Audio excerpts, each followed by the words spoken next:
वालेकुम, सुबह बखैर। क्या हाल चाल? उम्मीद है कि सब खैरियत से होंगे। हम भी बिल्कुल ठीक ठाक हैं और एक नया शो लेकर हाजिर हो गए सब। आप जो हैं वो नए साल की जो एक खुशी, अच्छा कितनी अजीब सी बात है ना, न्यू ईयर इवनिंग पे हम वेट कर रहे होते हैं, फिर 12 बजते हैं, फिर अच्छा जो लोग घर में सुकून से बैठे हैं वो टीवी ऑन कर लेते हैं कि कहाँ कहाँ क्या क्या हो रहा है। अगले दिन हम बहुत देर तक फेसबुक पे, इंस्टाग्राम पे स्क्रॉल करते रहते हैं। लोगों की जो न्यू ईयर की सेलिब्रेशंस होती हैं वो हम देख रहे होते हैं, हम कहते हैं यार इनके मज़े, ये अच्छा ये दुबई गया हुआ है, अच्छा ये ऑस्ट्रेलिया गया हुआ है। तो थोड़ी देर एनवी करते हैं, रश करते हैं सबकी ज़िंदगियों में, और फिर सोचते हैं कि अब जो दिसंबर आएगा ना तो मैं भी कहीं ना कहीं ज़रूर जाऊँगा। फिर दिसंबर अचानक से आ जाता है। एक बात आज मैं बहुत पहले मैंने ज़िंदगी में एक लेसन लर्न किया था। New year is all about resolutions. और आप कुछ ना कुछ अपनी ज़िंदगी में अगर सोचते हैं कि कुछ नया करेंगे, कुछ डिफरेंट करेंगे, नहीं सोचते हैं तो ज़रूर सोचिए कि इस पूरे साल क्या करेंगे। मैं अपनी ज़िंदगी का एक वाक़या आपसे छोटा सा शेयर करूँगी और फिर मैं मे बी उस वाक़े से जो मैंने सीखा, मे बी आप अपनी ज़िंदगी में वो तब्दीली इस साल लेकर आ जाएँ। बहुत साल पहले when I was a student, तो जब हम स्टूडेंट होते हैं ना तो हम बड़े जवानी के जोश में होते हैं। हमें लगता है कि रिबेलियस होना बहुत कूल है, एग्रेसिव होना बहुत कूल है, किसी को बातें सुना देना, किसी को नीचा दिखा देना। तो हम जब टीनेजर्स होते हैं तो हम बहुत कूल बनने के चक्कर में बहुत कुछ गड़बड़ें कर रहे होते हैं। मुझे याद है long ago when I was very young, तो कोई लड़का था बेचारा, उसने वैलेंटाइन पे मुझे फूल दे दिया। तो मेरे फ्रेंड्स ने कहा कि अरे ऐसे कैसे उसने फूल दिया, ऐसे बेचारे ने अकेले में फूल दिया था, तुम जाओ इसको ना सबके सामने बातें सुनाओ। अच्छा हम भी चढ़ गए, हमने कहा कि हाँ सही है, यही मौका है अपना पूरा क्या कहते हैं, अपना सारा एग्रेशन और अपनी सारी मैशो पना दिखाने का। तो I remember it was cafeteria में सब बैठे हुए थे और वही बेचारा मिस्कीन लड़का, I still feel bad for him. और मैंने क्या किया कि सबके सामने उसको सबके सामने जस्ट टू मेक श्योर कि सबको पता चले भाई इसने मुझे फूल दिया, मैं उसको बातें सुनाई। मैंने कहा how dare you give me these flowers, और ये और वो खूब बातें सुनाई। जवानी आपसे ऐसी स्टूपिड चीज़ें कराती है जो आप बाद में रिग्रेट करते हैं। अच्छा I still remember he was so embarrassed and he even had tears in his eyes. वो चुपचाप खड़ा रहा एंड ही लेफ्ट। कुछ दिन के बाद मुझे पता चला कि उसने अपना कैंपस चेंज करवा लिया। मुझे बिल्कुल एहसास नहीं था कि सबके बीच में अगर आप किसी को एम्बैरेस करते हैं तो उस शख्स के लिए कितनी तकलीफदेह चीज़ होती है। तो when I came to know कि ही चेंज दिस कैंपस, तो मैं अपने फ्रेंड से कह रही थी, he was a senior to me, मैंने कहा कैंपस चेंज करने की क्या ज़रूरत थी, इसको तो पहले होश होना चाहिए था ना। He gave me flowers. तो फिर कहता है मगर Mavish you ruined his life. तो अच्छा मुझे लगा इसमें क्या रूइन लाइफ है, तो आई सेड कि चलो मैं इसको सॉरी कर लूँगी फ़ोन करके। मैंने कहा फ़ोन करके सॉरी नहीं, तुम कैफेटेरिया में 100 लोगों को जमा करोगी और सबके सामने उससे माफ़ी मांगोगी, कर सकती हो? एंड आई वाज लाइक नहीं मैं नहीं कर सकती। तो उसने कहा कि कभी भी किसी को भी सबके सामने या 10 लोगों के बीच में नीचा दिखाते हुए, जलील करते हुए या बेइज्जती करते हुए हमेशा ये सोचना कि क्या तुम्हारे अंदर हिम्मत है कि इतने ही लोगों के सामने तुम उनसे माफ़ी मांग सको। अगर सबके बीच में तुम लोग किसी से माफ़ी नहीं मांग सकती तो तुम्हें कोई हक नहीं है कि तुम किसी की भी इज़्ज़त घटाओ। That is probably 25 years ago या 22 years ago, and ये जो लेसन था मेरे साथ ज़िंदगी भर रह गया। और मैं हमेशा इस मामले में कॉन्शियस उसके बाद हो गई कि अगर मैं किसी से माफ़ी मांगने का हौसला नहीं रखती, देखें वो नहीं कि लगा और आपने कहा ओ आई एम सॉरी, ये वाला सॉरी नहीं कि आई एम सो सॉरी मैंने आपको तकलीफ़ पहुंचाई। अगर मेरे अंदर माफ़ी मांगने का हौसला नहीं है तो मुझे कोई हक नहीं है कि मैं किसी को भी डिसरिस्पेक्ट करूं। अब उसमें किसी में कौन कौन आता है, आपका ड्राइवर भी आता है, आपका माली भी आता है, आपकी मासी भी आती है, आपकी हाउस हेल्प, आपके नर्स अगर कोई काम करती है, आपकी वाइफ, एनीबडी, आपके बच्चे, एनीवन जो आपसे रुतबे में मर्तबे में कम है। हमें बहुत आसान होता है, हम स्ट्रांग होते हैं ना, वीक की बेइज्जती करना दुनिया का सबसे आसान काम है। हमारी हिम्मत नहीं होगी हम किसी बॉडी बिल्डर को थप्पड़ लगा दें, अपने बॉस से बदतमीज़ी कर लें। हमें पता होता है यहाँ नौकरी तेल हो जानी है या बॉडी बिल्डर ने जो हमें कूटना है इन रिटर्न। हम भी अपने से कमज़ोर की बेइज्जती करते हैं या ऐसे शख्स की जो हमें जवाब नहीं दे सकता है। तो अगर आपके अंदर उससे सॉरी करने का या दिल से माफ़ी तलाफ़ी करने का हौसला नहीं है, जितने लोगों के सामने बेइज्जती की उन सबके सामने, तो आपको कोई राइट नहीं है कि आप किसी को भी डिसरिस्पेक्ट करें। और याद रखिए अल्लाह ताला अपने मामलात तो शायद आपको माफ़ कर देगा, लेकिन बंदों के मामले में अल्लाह ताला की कोई छूट नहीं है। तो आने वाले साल में अगर आप वो शख्स हैं जो रूड हो जाते हैं या बदतमीज़ी कर जाते हैं या गलती से गुस्से में आप कहते हैं जी मैं तो खुदा लगती कहता हूँ, या मैं तो जी जो मेरी ज़बान क्या दिल पे होता है ज़बान पे होता है, तो प्लीज़ एहतियात कीजिए। क्योंकि अगर आप सॉरी नहीं कर सकते सबके सामने तो आप किसी को भी डिसरिस्पेक्ट भी नहीं करें। लोगों के सामने जो बात करनी है अकेले में करें। इसी थॉट में ब्रेक ले रही हूँ। और आप सोचिए कि किसी को ऐसा शख्स तो नहीं जिसको आपने 10 लोगों के सामने बेइज्जत किया हो, किया है तो या तो सॉरी का मैसेज कर दें या अल्लाह ताला से दुआ करें अल्लाह मियां भूल गया, उसकी मेमोरी इरेज कर दीजिए। मैं एक ब्रेक ले रही हूँ, ब्रेक के बाद हमारे साथ एक होम शेफ़ मौजूद हैं, वो क्या बना रही हैं, कौन है, क्या करती हैं, मैं भी आपको मिलवाती हूँ इस छोटे से ब्रेक के बाद।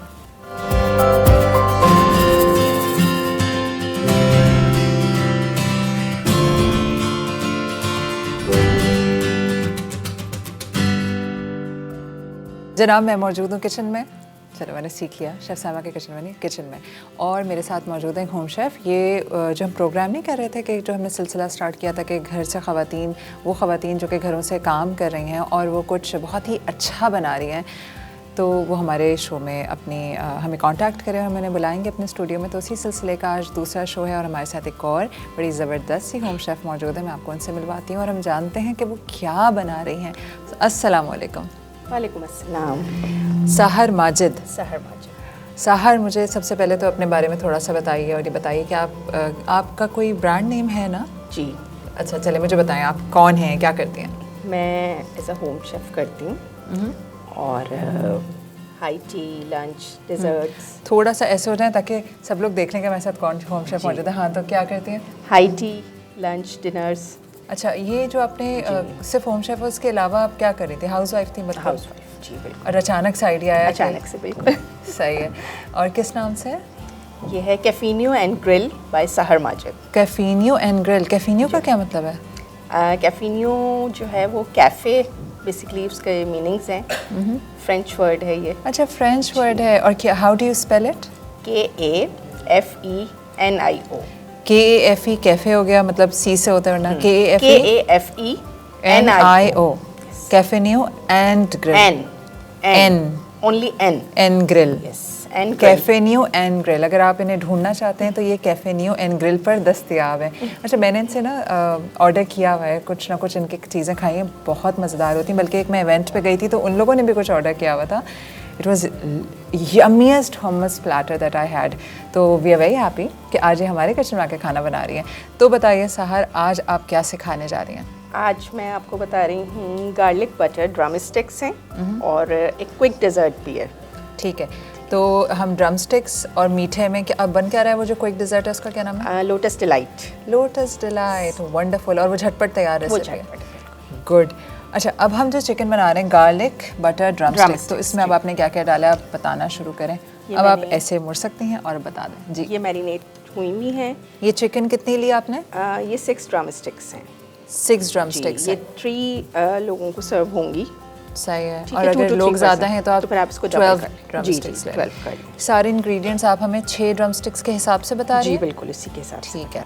आपने जो मैरिनेटेड ड्रम स्टिक्स हैं इसमें क्या क्या लगाया है? इसमें पेपरिका है। कितना? 1 टेबल स्पून। अच्छा, ये हमारा पेपरिका रखा हुआ है। पेपरिका है। पेपरिका आपने 1 टेबल स्पून लगाया? बिल्कुल। अच्छा, सॉल्ट है। रेड चिली फ्लेक्स हम सॉस में यूज़ करेंगे। ठीक है। इसमें क्या क्या है? Paprika 1 table spoon, black pepper powder है, जिंजर पाउडर है, गार्लिक पाउडर है। अच्छा, ginger garlic powder half table spoon है और बाकी ब्लैक पेपर भी हाफ है। Paprika 1 table spoon. ठीक है। इसके अंदर आपने पेपरिका 1 टेबल स्पून डाला, जिंजर और garlic powder half table spoon डाला, और फिर आपने क्या नमक डाला इसमें? नमक डाला है इसके हस्बे जायका। हस्बे जायका। और ब्लैक पेपर कितना? Half table spoon. और ये सब लगा के आपने कितनी देर मैरिनेट किया? किया? ओवरनाइट मैरिनेट कर लिया। ये रात को आपने मैरिनेट कर लिया? आप अगर आपको क्विक भी करना हो तो आप 1 to 2 आवर्स के लिए कर सकती हैं। ठीक है। अगर ओवरनाइट करेंगी तो ज़्यादा अच्छा फ्लेवर आएगा। तो रात को आप ये सारा मसाला लगा के फ्रिज में रख दें। और 2 टेबल स्पून कॉर्नफ्लावर। अच्छा, ये आप इसमें लगा चुके हैं कॉर्नफ्लावर? ओके। और 2 tablespoon cornflour, paprika, ginger garlic powder, काली मिर्च, नमक और कॉर्नफ्लावर, ये तमाम चीज़ें लगा के आपने ओवरनाइट मैरिनेट कर दिया। अब क्या प्रोसीजर है इसका? अब इसका ये प्रोसीजर है, हम इसको ग्रिल करेंगे और अगर आप इसको एयर फ्राई करना चाहें आप इसको एयर फ्राई भी कर सकती हैं। ठीक है। ठीक है। और ग्रिल करने के बाद इस तरफ हम इसका सॉस बनाएंगे दूसरे पैन में और फिर इसको मिक्स करेंगे। सॉस में जैसे वो लिपटे हुए विंग्स वगैरह होते हैं? जी बिल्कुल। ओके, वो वाला टेस्ट कोरियन विंग्स की तरह से। जबरदस्त। बस इसका सॉस चेंज है, इसमें हम स्वीट चिली सॉस यूज़ कर रहे हैं। अब हम सॉस बनाने का सॉस में क्या किया जाएगा? सॉस में बटर कितना? 2 टेबल स्पून, 2 टेबलस्पून बटर और 1.5 टेबल स्पून गार्लिक है, ठीक है, चॉप्ड गार्लिक, चॉप्ड गार्लिक है, थोड़ा फाइन चॉप्ड हुआ हुआ हो, सही है। कोरिएंडर भी फाइन चॉप्ड हुआ हुआ हो, लेमन जूस डालेंगे, कितना? अ, 2 lemon juice, टेबलस्पून। जी बिल्कुल 2 टेबल स्पून डालने आप, और ये हाफ कप डालेंगे स्वीट चिली सॉस। ये स्वीट चिली सॉस है, एनहांस जो करेगा इसका फ्लेवर यही करेगा। सही। और ये क्या है? ये हॉट सॉस है, ये कितना है? ये 1 टेबल स्पून डालेंगे। ठीक है, 1 tablespoon hot sauce, 1 tablespoon, no half ये कप डाल देंगे। Half cup sweet chilli sauce, 2 tablespoon butter, 2 tablespoon lemon juice. Lemon juice. ये कितना, एक बड़े लेमन का निकालना है? जी, 1 का या 2 का निकालना है। अच्छा, इतना, बस इतना। जी जी जी।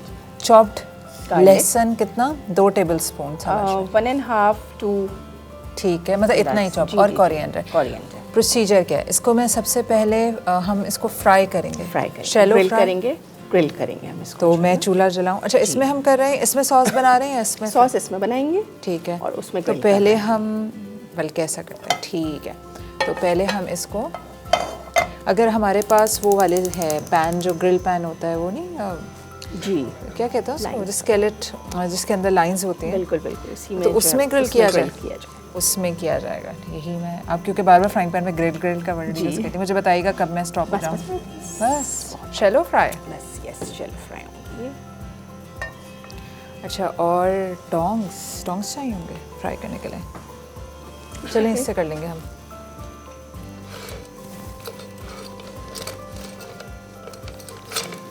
भी तेल गरम करके इसको शैलो फ्राई करना है, शैलो राइट? फ्राई करना है।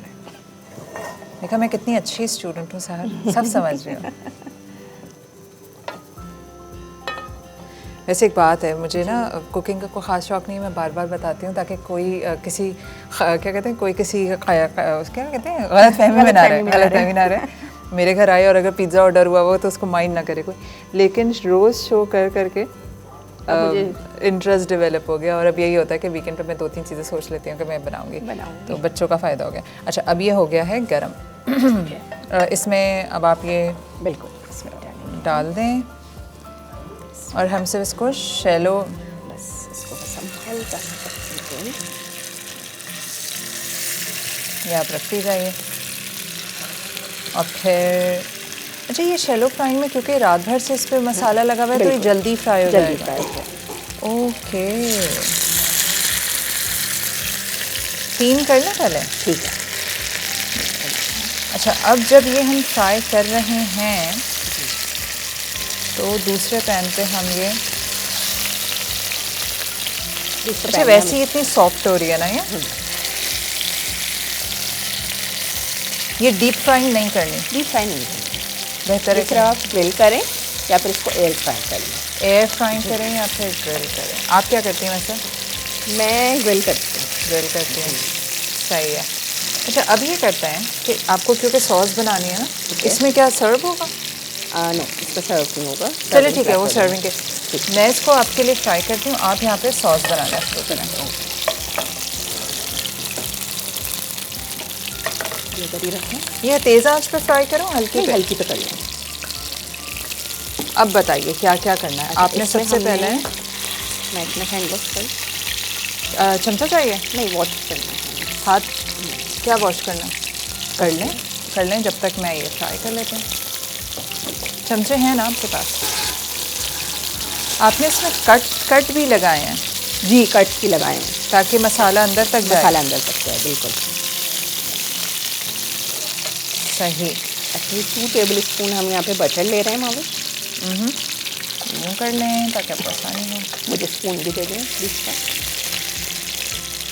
2 टेबल स्पून ये रहा ना दूसरा स्पून, इसके लिए, सॉस के लिए ये चलेगा? बिल्कुल।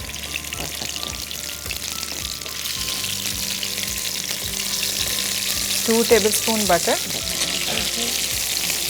अच्छा, हल्की आंच पे बनानी है? जी, मैं कर देती हूँ। बंद कर दिया मैंने। अच्छा, बंद ही कर दिया।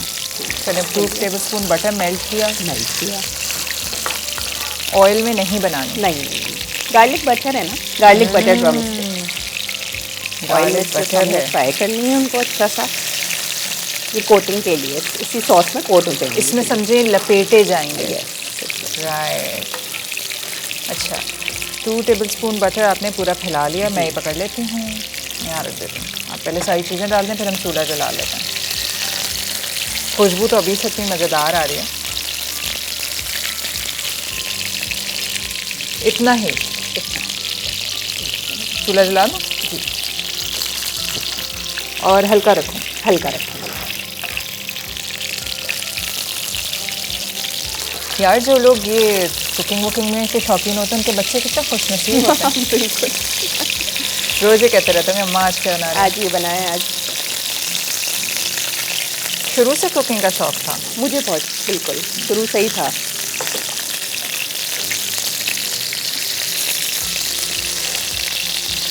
कितने बच्चे हैं साहर? मेरे माशाल्लाह 4 बच्चे हैं, 3 बेटियां हैं। अच्छा माशाल्लाह। एक बेटा है। और तो बेटियों को शौक है कुकिंग का या बेटे को है? बेटे को भी है। बेटे की स्कूलिंग ऐसे कि वहाँ पर भी काफ़ी जो है वो एक्टिविटीज़ होती हैं, तो वो मेरे साथ समझे कटिंग वगैरह अक्सर कर लेते हैं वो बेटा से मेरा। जबरदस्त। अपनी चीज़ों की भी, कभी फ्रूट्स खाने हो तो फ्रूट प्लेटर बना लिया। नाइस, शौक होता है पता है लड़का। और जब आपको अप्रिसिएशन मिले ना तो फिर आपका दिल चाहता है कि आप जो है वो और अच्छा करके दिखाएं। हाँ, और अच्छा करें। बिल्कुल सही बात। कल भी एक खातून आई थी, वो भी यही बात हो रही थी कि अप्रिसिएशन इंसान से वो काम करवा लेती है जिसकी उसको कभी उसने सोचा भी नहीं होता मैं करूँगा। अच्छा देखो सहर, अब हम ये मैं इसको निकाल या अभी और फ्राई होने दें। अच्छा होने। अच्छा ये प्रॉपर फ्राई होगा।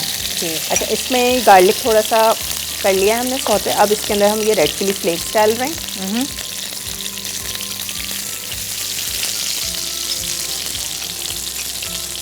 अच्छा ये थोड़े से फ्राई करेंगे, फिर क्या डालेगा? इसमें अब हम ये कोरिएंडर डाल देंगे।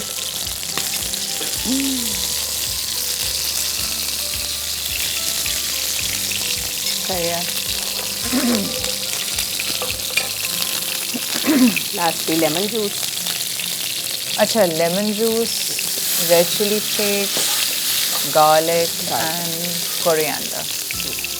वाह मज़ेदार खुशबू आना शुरू हो गई है। चिकन की तो आ ही रही थी, अब ये भी।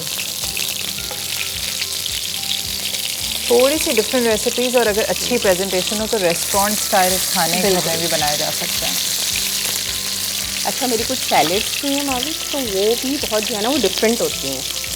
डिफरेंट किस तरह?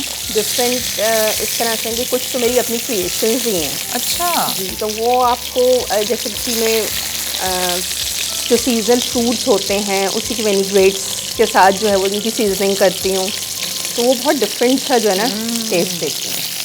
अच्छा अब ये हमारी सॉस रेडी है। रेडी है। इसमें बस ये फ्राई करके आप इनको बर्नर और ऑफ आखिर में आपने बर्नर ऑफ कर दिया? ऑफ कर दिया, लेकिन ऑन कर दें। कर दूँ? अच्छा अब आपने ये बना के इसमें हॉट सॉस और स्वीट चिली सॉस। जी, थोड़ा सा स्वीट चिली सॉस आप उसको कह रही हैं जो हमारा केचप और चिली गार्लिक सॉस होता है? स्वीट चिली सॉस अलग लें जी। बस ये स्वीट चिली सॉस और हॉट सॉस। सराचा सॉस भी डाल सकते हैं? सराचा के साथ जो है हम वो बनाते हैं डायनामाइट चिकन। अच्छा तो टेस्ट ही डिफरेंट होता है। Taste different. देखें क्या हालात हैं? बिल्कुल बिल्कुल परफेक्ट सही है। हो चुके हैं। ये ज़रा इस साइड से भी कर लूँ। आज मेरे कपड़ों पे बहुत तेल हो रहा है, बल्कि हमारे हर जगह स्प्लैटर हुआ हुआ है। जी ये रेडी हो गई? ये रेडी हो गया। अच्छा अब क्या करना है बस कि अब इसके अंदर हमने इसको मिक्स कर देना है। तो मैं अगर डायरेक्ट इसमें लगा डायरेक्ट डाल दूँ? जी जी बिल्कुल। ग्रिल बहुत मैंने गड़बड़ कर दी, सॉरी। मैं पता है chef Saima never trust me for anything, और सही करती है। मैं अभी ब्रेक में उठवा लूँगी, टेंशन नहीं। अब आपने ये करना है, रुक जाए क्या करूँ, उठा लूँ, छोड़ें। ये देखें, इसको अगर आप दिखा सकते हैं इसमें। नहीं मैं यूँ कर रही हूँ। It's actually hot. मज़ीद 3 फ्राई करेंगी और उनको इसमें इस तरह। तो ये हमारे ड्रम स्टिक्स रेडी हो गए। मैं ब्रेक ले रही हूँ। बिल्कुल। और ब्रेक के दौरान आप ये कर लें, मैं जब ब्रेक से वापस अपने गेस्ट के बाद आपके पास आऊँगी तो आप हमें सिखा रही हैं डेज़र्ट और उसका नाम है lotus delight. Lotus delight. Looks very yummy और बहुत टेम्पटिंग भी लग रहा है। तो जनाब आली, हम एक ब्रेक ले रहे हैं और अब मैं किचन से बाहर चले जाऊँगी। आप लोगों को सारे रीज़न्स पता हैं कि मैं कम क्यों हाथ लगाती हूँ चीज़ों को। ब्रेक के बाद मेरे साथ जो गेस्ट मौजूद हैं, दोनों से बहुत इंटरेस्टिंग गुफ्तगू है। विंटर का वो है मौसम है, हम यही सोच रहे हैं कि कौन सी जगह जाया जाए घूमने फिरने के लिए, तो उसी हवाले से हमने गेस्ट को मदऊ किया हुआ है। हमें बताएंगे कि विंटर डेस्टिनेशंस कौन सी ऐसी हैं जो हनीमूनर्स के लिए या फैमिलीज़ के लिए या जो यंगस्टर्स होते हैं उनके एडवेंचर्स के लिए मुनासिब रहेंगी आने वाले मौसम में, आने वाले महीनों में। तो मिलते हैं छोटे से ब्रेक के बाद।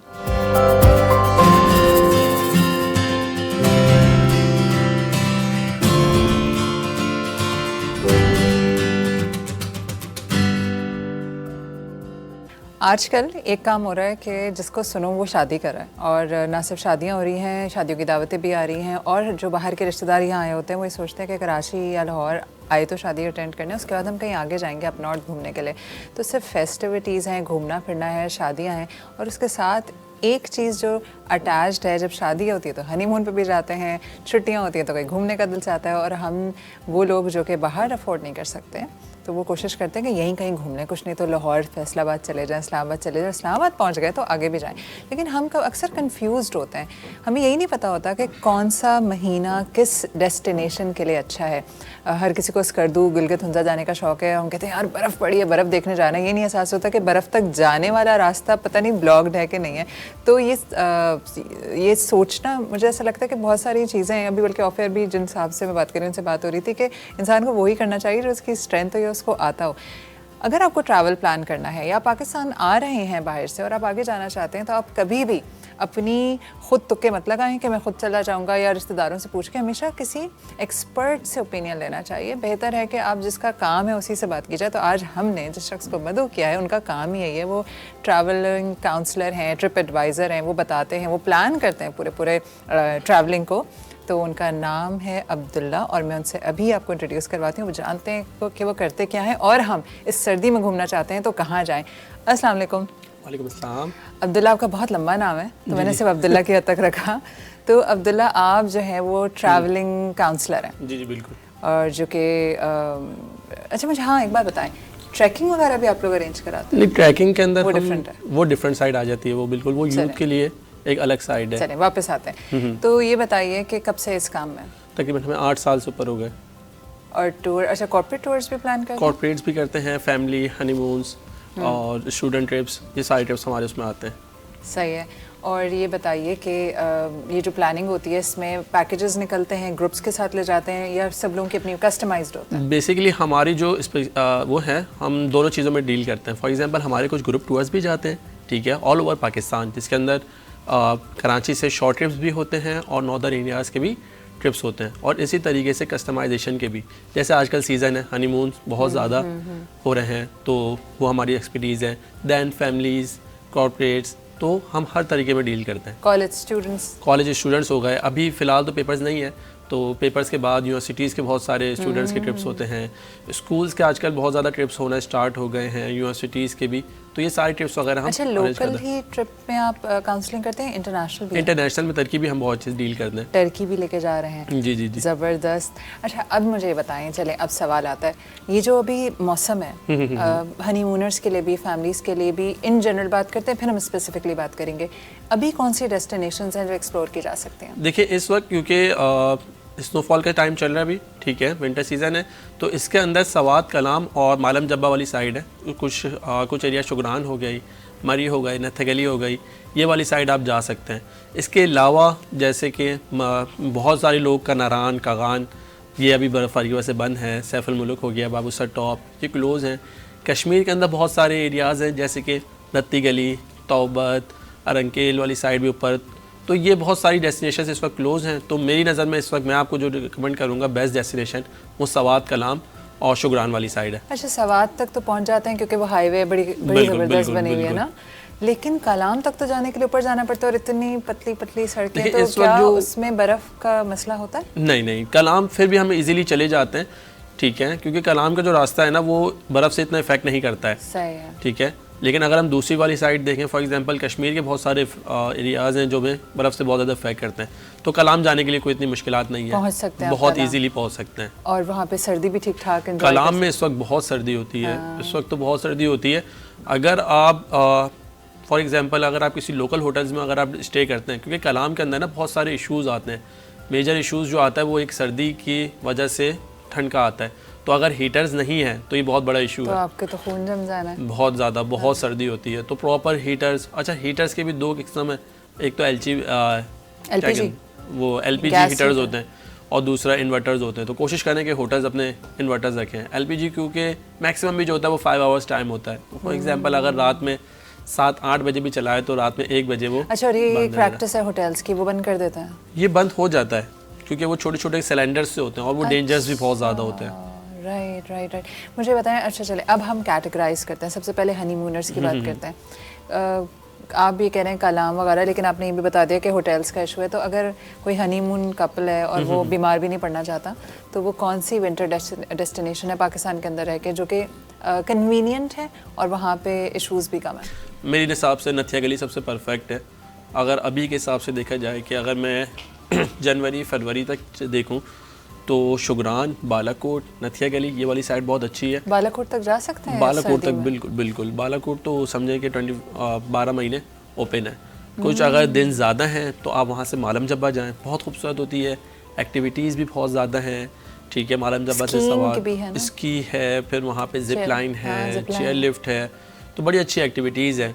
फिर वापसी करना खानपुर डैम करें लाजमी, वो वहाँ पर बड़ी अच्छी एक्टिविटीज़ हैं, पैरासाइलिंग वगैरह है, जेट स्की वगैरह, वाटर स्पोर्ट की कुछ एक्टिविटीज़ मिल जाती हैं। तो मैं आपको खानपुर डैम भी ज़रा, पहले आप इस्लामाबाद पहुँचे और उसके बाद आगे आप सीधा निकले। लेकिन इस्लामाबाद तो हमारे वहाँ ना ये बड़ा है कि कराची से लोग मेजॉरिटी जो मेन डेस्टिनेशन है वो इस्लामाबाद आपने आना लाजमी है।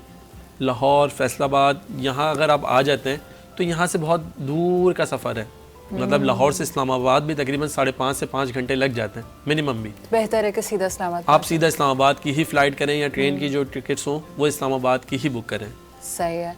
अच्छा, तो ये वो है जहाँ पे अगर आप हनीमूनर्स और रोमांटिक डेस्टिनेशन चाहिए तो ये इस वक्त बर्फ़ से भी ढके हुए हैं और इजी टू रीच है। बिल्कुल इजी टू रीच है। सड़क वड़क ब्लॉक यहाँ ज़्यादा कोई टेंशन यहाँ पर नहीं होती है। देखिए जहाँ पे बर्फ़ आती है ना तो वहाँ पर इश्यूज़ तो आते हैं। तो वेदर को देखते हुए हमेशा हमें चलना चाहिए। जैसा अगर आपको याद हो तो कुछ टाइम पहले ही मरी के अंदर एक बहुत बड़ा इंसिडेंट हुआ था, बहुत ज़्यादा बुरा हुआ। तो अब वो हम जैसे फॉर एग्जांपल हमारे कुछ क्लाइंट्स थे, हमें तो पता था क्योंकि वेदर को जब आपका प्लान होता है तो आप वेदर को देखते हैं, रोड्स को भी देखते हैं। ऑलरेडी प्रेडिक्शन थी, वो ऑब्वियस ब्लिज़र्ड की, वो ब्लिज़र्ड थी, हमें 100% पता था कि यहाँ पर होना ही होना। सब वहाँ पे पहुँचे हुए थे। देखें एक तो चीज़ होती है कि आपको वेदर भी पता था, ऊपर से जब आपकी छुट्टियाँ थी तो होटल्स के भी, क्योंकि हम रेगुलर बुकिंग्स कर रहे होते हैं तो हमें आगे पता है कि किस जगह पे कितना फ़्लो है। हम अपने क्लाइंट्स को गाइड करते हैं, सर यहाँ पे एक्सट्रीम फ़्लो होगा, आप यहाँ पर एंजॉय नहीं कर पाएंगे, आप कोशिश करें यहाँ पे ना जाएं, दूसरी डेस्टिनेशन पे चले जाएं। तो कुछ अच्छे लोग होते हैं वो सुन लेते हैं, और जो ज़रा ढीठ होते हैं वो कहते हैं कि नहीं नहीं हम तो जाएंगे बस। हाँ, वो बहुत अनफॉर्चुनेट था वाकई। अच्छा, अब आज बात करते हैं फैमिलीज़ की। बहुत सारी जगह हनीमूनर्स के लिए, स्टूडेंट्स के लिए अच्छी होती हैं, तो वो छोटे बच्चे जो हैं उनको जगह जगह पैम्पर्स चेंज करने होते हैं, तो इट्स नॉट ईजी। तो ये फैमिलीज़ के लिए इस मौसम में कहाँ जाना फीजिबल है? वो घर में रहें? फैमिलीज़ के नहीं लाजमी है कि आप ट्रैवलिंग तो करें। फैमिलीज़ के लिए भी ये बहुत इंपॉर्टेंट है कि फैमिलीज़ के साथ ना ज़्यादा ट्रैवलिंग नहीं कर सकते हैं आप। अब अगर आप यंग हैं तो ठीक है, क्योंकि पाकिस्तान में देखें पहाड़ों पे आप ट्रैवलिंग कर रहे हैं, बच्चा गोद में उठा के पहाड़ नहीं जा सकते। नहीं तो आपने मैक्सिमम भी जो पूरे दिन में ट्रैवलिंग करनी है। और मोस्ट इम्पॉर्टेंट है कि जब आप पहाड़ों में घूम रहे हैं तो आपने सिर्फ सनलाइट में घूमना है। मतलब ऐसा नहीं है कि हम कराची वाले नॉर्मली तो रात में ही दिन शुरू होता है, दिन ही स्टार्ट इतना लेट होता है हमारा, तो अगर हम लेट स्टार्ट कर रहे हैं दिन तो हम कुछ भी घूम नहीं सकते हैं, ठीक है। तो फैमिलीज बच्चे इतनी आसानी से जल्दी नहीं उठते हैं, तो उनके हिसाब से जो प्लान होता है वो बड़ा कन्वीनियंट और बहुत करीब की प्लेसेस हैं। जैसे मैंने बताया था नथिया गली हो गया, अयूबिया, मुजफ्फराबाद, पीर शनासी, ये बहुत करीब करीब की प्लेसेस हैं।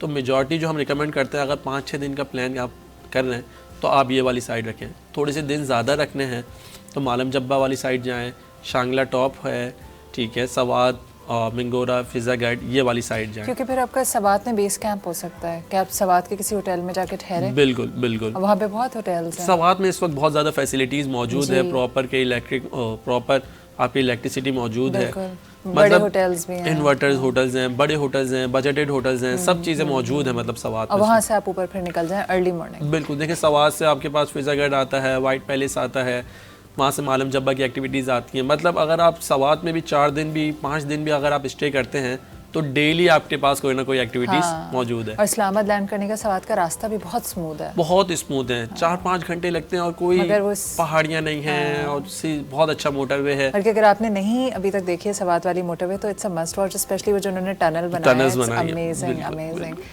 तो अभी से अच्छा मेरा अब दिल जाने लगा, मैं अब्दुल्ला से पूछने वाली हूँ अब्दुल्ला कितना खर्चा आने वाला है। अच्छा मुझे बताइए कि अब जो एडवेंचर स्पोर्ट्स के शौकीन हैं उनके लिए, आप बलूचिस्तान की बात नहीं कर रहे हैं, लेकिन अभी बलूचिस्तान में है कुछ फैमिलीज के लिए डिस्कवर करने देखिए हमारे वहाँ एक बहुत अलग सा कॉन्सेप्ट है कि हम बीचेस को जो कवर करते हैं नॉर्मली वो जून जुलाई में जाते हैं। अगर आपने पता हो तो, अगर आप देखें बहुत रश होता है जून जुलाई में हमारे पास बीचेस पे, लेकिन जो बीचेस का सही वक्त है वो है ही सिर्फ विंटर्स। बीचेस के भी अपने कलर्स हैं, अगर आप बीचेस को सही से एक्सप्लोर करें तो हमारे पास पाकिस्तान में बहुत खूबसूरत बीचेस हैं। फॉर एग्जांपल कुर्मली बहुत खूबसूरत बीच है। कितना फासला है कराची से? कराची से मैक्स भी 5 आवर्स to 6 आवर्स लगते हैं। ये बलूचिस्तान की तरफ? ये बलूचिस्तान के पास है, बलूचिस्तान में। जब वहाँ पहुँच गए तो वहाँ पे कोई रिजॉर्ट या वहाँ पे कुछ है? बिल्कुल रिजॉर्ट्स हैं वहाँ पे प्रॉपर। अच्छा। और मारा पे प्रॉपर रिजॉर्ट्स हैं। और मारा पे तो हाँ इस तरह से गवादर है, रोड ट्रिप टू गवादर। हालात ठीक होते हैं? हालात अल्हम्दुलिल्लाह ऐसी कोई बात नहीं है, बहुत अच्छे हैं। पहले से तो हम कहते हैं कि बहुत अच्छे हैं। हमारे वीकली ग्रुप जा रहे हैं। न्यू ईयर वहाँ पे बड़ा अच्छा न्यू ईयर सेलिब्रेट करा है हमने। कुंड मलीर पे बहुत अच्छा न्यू ईयर सेलिब्रेट किया है और मारा पे बड़ा अच्छा न्यू ईयर सेलिब्रेट किया है। इवन के जिनके पास दिन कम है और वो घूमना चाह रहे हैं तो कोयटा ज़ियारत आजकल बहुत ट्रेंड में है। लोग कराची से सबसे नियरेस्ट पॉइंट जो है जहाँ पर आप स्नो देख सकते हैं वो कोयटा ज़ियारत है।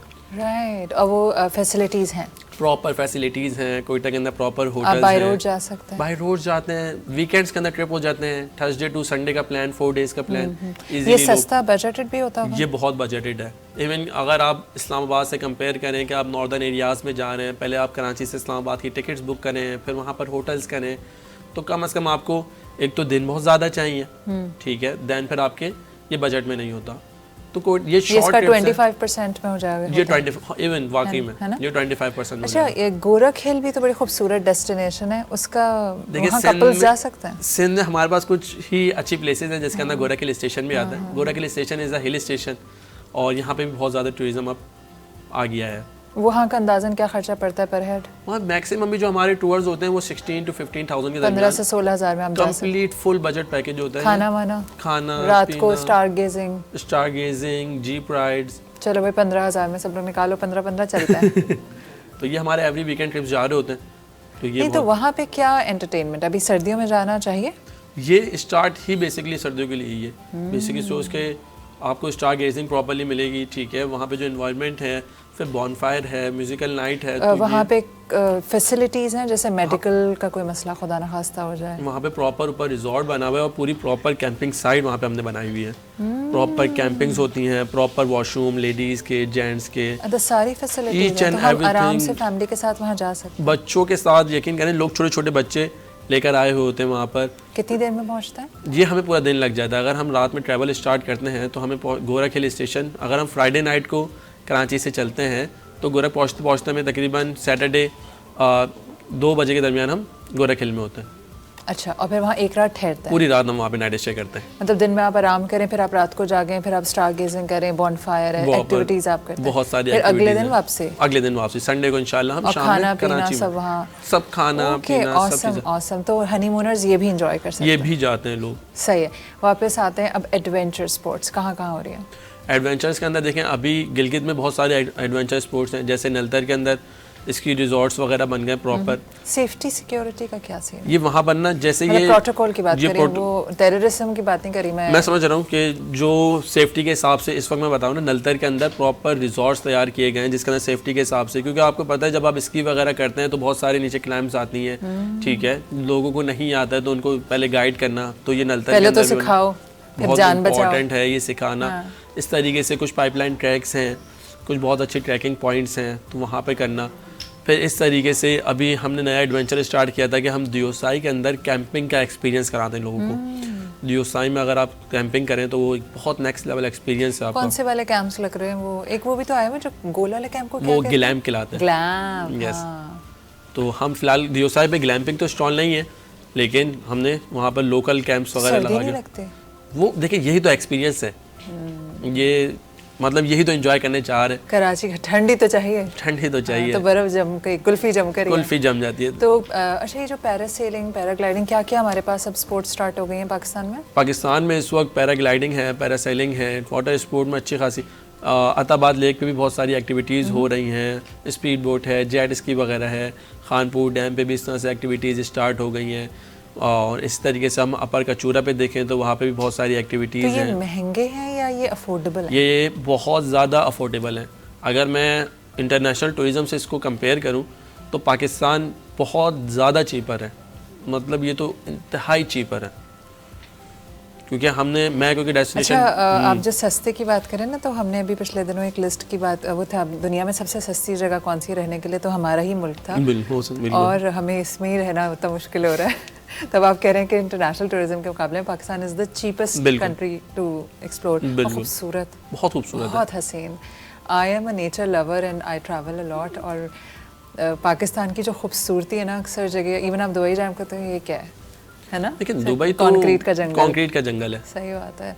तो अब मुझे ये बताएं कि अगर हम आपको कांटेक्ट करना चाहें तो आपका 0 किलोमीटर जी के नाम से पेज है, बिल्कुल। और आप रेगुलर गोरख हिल भी, आप बलूचिस्तान भी ले जा रहे हैं, और हम बलूचिस्तान भी ले जा रहे हैं, हम नॉर्दर्न एरियाज़ भी ले जा रहे हैं, इवन हम इंटरनेशनल टूरिज्म में भी स्टार्ट कर दिया हमने, हम टर्की भी लेके जाते हैं। टुवर्ड्स द एंड कोई मैसेज अगर लोगों को देना चाहें किसी भी तरह का, या एनीथिंग यू वांट टू से? देखें, आप जब भी प्लान करें, मेरा हमेशा एक ही मैसेज होता है, आप बेशक पैकेज हमसे बुक ना करें, लेकिन एडवाइस ज़रूर लें। एडवाइस फ्री है, क्योंकि आपको नहीं पता कि आपने आगे कैसे जाना है। हमें पता है, हमारा काम है। आपसे हमसे पूछ के बेशक खुद चले जाएं, कोई इशू नहीं है, लेकिन लाजमी पूछ के जाएं, क्योंकि जब आपका एक्सपीरियंस अच्छा नहीं रहता तो इन दी एंड वो हमारे टूरिज़्म को इफ़ेक्ट करता है कि पाकिस्तान अच्छा नहीं है। सही बात है। क्विकली बस बता दीजिएगा कि ये जो देवसाई वगैरह है, ये कौन से मंथ में जाना चाहिए यहाँ पे? ये जून, जुलाई, अगस्त, सितंबर, बस सितंबर में। इसके अलावा ओपन ही नहीं होता है बेसिकली। इसके अंदर बर्फ़ बहुत देखें, नॉर्दर्न एरियाज मतलब पहाड़ों पे तो बर्फ़ होगी। जब बर्फ़ है तो उसमें हम जा ही नहीं सकते ना, तो कोशिश करें कि जब तक बर्फ़ मेल्ट ना हो। नॉर्मली जो बर्फ़ मेल्ट होती है, बलूचिस्तान किस वक्त जाना चाहिए? सर्दियों में, विंटर्स में, क्योंकि देखिए बलूचिस्तान का जो वेदर है वो बहुत ज़्यादा गर्म होता है। सही है। तो जब आप जून जुलाई में जा रहे हैं तो आप एंजॉय नहीं कर सकते हैं, सिर्फ और सिर्फ इतना पसीने में तंग आके आ जाएंगे, और बच्चे भी कहेंगे अब्बा जी आप रहने दें, आप मत प्लान किया करें, बेहतर है कि हम प्रोफेशनल शख्स से हेल्प ले लें। और शुक्रिया अब्दुल्ला आपके वक्त का, और इतनी इन्फॉर्मेशन का। मेरा अपना अंदर से इतनी ज़ोरदार दिल चाह रहा है इस वक्त मैं अब्दुल्ला से पैकेज पूछने बैठ जाऊँ ब्रेक में, और फिर इंशाल्लाह ज़रूर होगा, दोबारा हम कनेक्ट करेंगे। पहले भी बहुत पहले मैंने अब्दुल्ला से कनेक्ट किया था, मगर गए हम किसी और के साथ थे। तो thank you so much for your time, and इंशाल्लाह कभी और किसी और मौके पे आपको तो ज़रूर तकलीफ देंगे। हो सकता है गर्मियों में हम शो करें कि जून जुलाई के आने से पहले कि जून जुलाई कहाँ प्लान किया जाए। That's a nice topic. तो आपको मई में तकलीफ देते हैं हम। Thank you. अच्छा जी, अगर आप सोच रहे हैं कि कहाँ जाऊँ अपनी बेगम को लेके, बच्चों को लेके, तो Abdullah is the person. 0 kilometre के नाम से इनका पेज है, 0 km फेसबुक पे बासानी दस्तयाब है। और अगर आप अभी शादी की है और कहीं चाह रहे हैं कि बेगम के साथ रोमांटिक पिक्चर्स लें, तो Pakistan is a beautiful place, आपको कुछ ना कुछ ज़रूर मिल जाएगा। तो मैं एक ब्रेक ले रही हूँ। ब्रेक के बाद मेरे साथ मौजूद हैं 2 ख़वातीन, और आज जो हम बात करने वाले हैं वो हर वर्किंग वुमन के दिल की आवाज़ है। वो तमाम चैलेंजेस, परेशानियाँ जिससे एक औरत गुजरती है, if she chooses to work या if she is force to work, उसका किसी को एहसास नहीं होता, क्योंकि हमें ऐसा लगता है कि भाई ये तो तैयार श्यारों के लिपस्टिक ला के बाहर निकल जाती हैं, इनके तो मज़े हैं, अनवाइंड भी करती होंगी। रियलिटी में एक working mother specially double role अदा करती है। वो एक 100% हाउसवाइफ भी बनी हुई होती है, और 100% जो है वो अपना कॉर्पोरेट सेक्टर में या कहीं पर भी दे रही होती है, which is not easy at all. उस पर हम बात करने वाले हैं इस 2-3 मिनट के ब्रेक के बाद। आपने कहीं नहीं जाना है।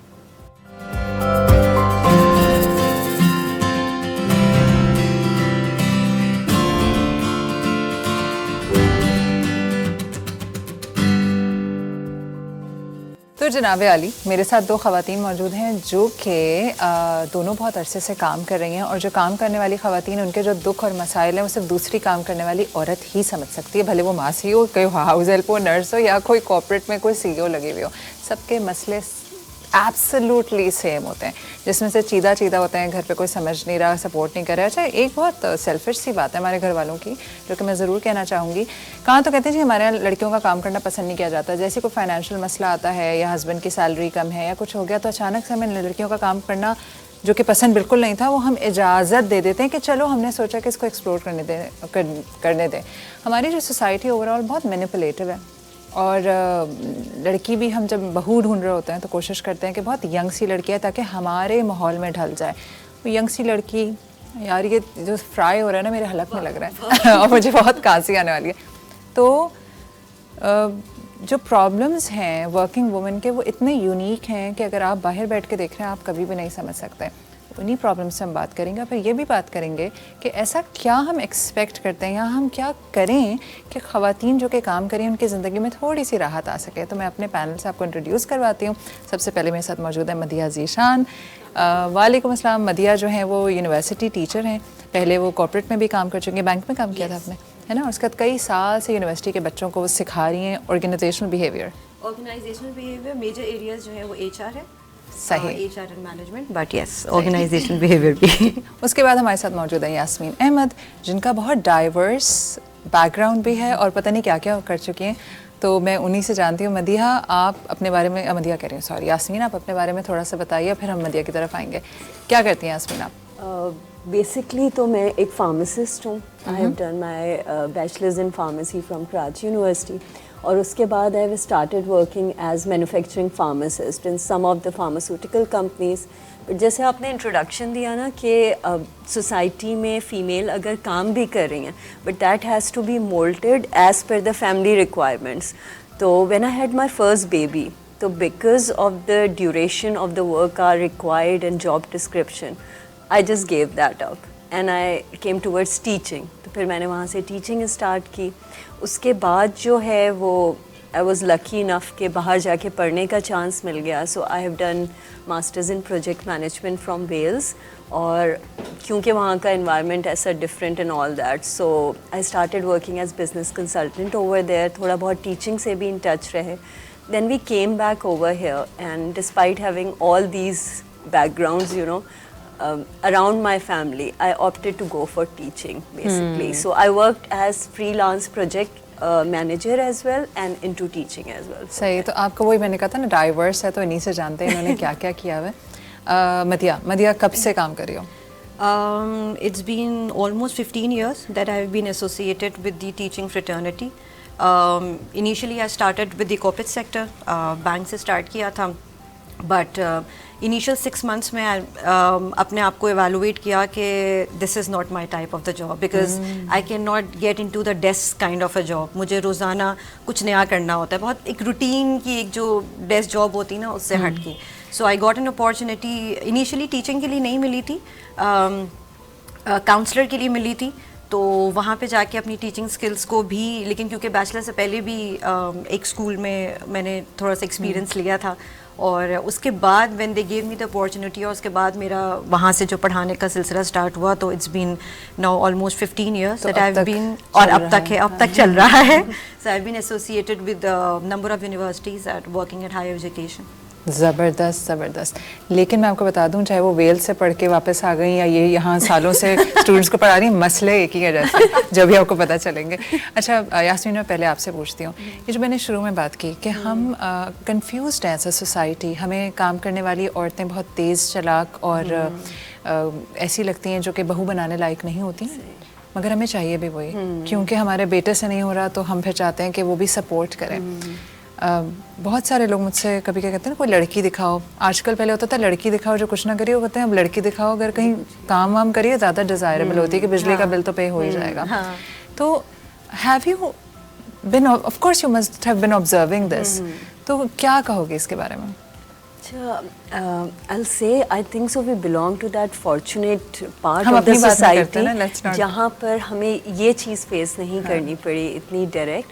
But this I have seen regularly कि जिस तरह से एक फेज़ आया था, इफ़ यू रिमेंबर, कि डॉक्टर लड़की हो somehow, अभी भी है वो, and that dilemma is so bad because you want a doctor लड़की, बट उसको घर आपको एक बिठाना। फुल टाइम हाउस वाइफ भी चाहिए जिसको डिस्पाइट अंडरस्टैंडिंग के जो है वो कितना डिमांडिंग फील्ड है, 24/7 आप ऑन कॉल हो सकते हैं किसी भी फील्ड में। आप एज एन ऑन्कोलॉजिस्ट हो, आप एज ए गायनोकोलॉजिस्ट हो, आप पीडियाट्रिशियन के तौर पे काम कर रहे हो, but then you have to be there at your home as well.